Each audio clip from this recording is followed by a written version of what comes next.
Joseph Presley नामक वैज्ञानिक ने 1770 ईस्वी में क्या किए थे, ऑक्सीजन की कहानी बताए थे।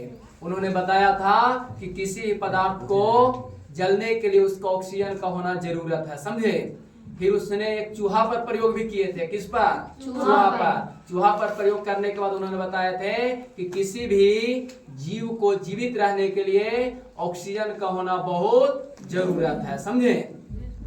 जब तक ऑक्सीजन नहीं मिलेगा, जब तक कोई पदार्थ जलेगा नहीं, और जब तक ऑक्सीजन नहीं मिलेगा, जब तक कोई जीव जंतु जीवित रहेगा नहीं, समझे। इस प्रयोग से आपको समझ में आ जाएगा कि किसी पदार्थ को जलने के लिए ऑक्सीजन का होना बहुत जरूरी है।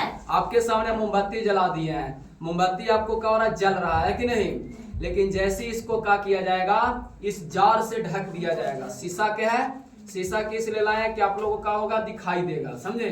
से ढक देंगे, सीधा ढक दिए, आप लोग को दिखाई देता होगा। यस भैया। अब देखिए इसमें धीरे धीरे आप देख रहे हैं कि मोमबत्ती क्या हो गया, बुझ गया। तो इसका कारण क्या है, समझिए। इसका कारण यह है कि जब मोमबत्ती बाहर था तो जल रहा था, यानी उसको ऑक्सीजन मिल रहा था। क्या मिल रहा था? ऑक्सीजन। लेकिन जैसे इस मोमबत्ती को एक जार से ढक दिए तो धीरे धीरे मोमबत्ती का हो गया, बुझ गया। तुरंत नहीं बुझा, धीरे धीरे बुझा।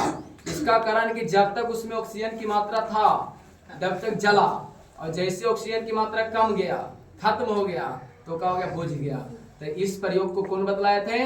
जोसेफ प्रिस्टले 1770 ईस्वी में क्या किए थे, प्रयोग के माध्यम से बतलाए थे। तो आप लोग का प्रयोग कैसा लगा?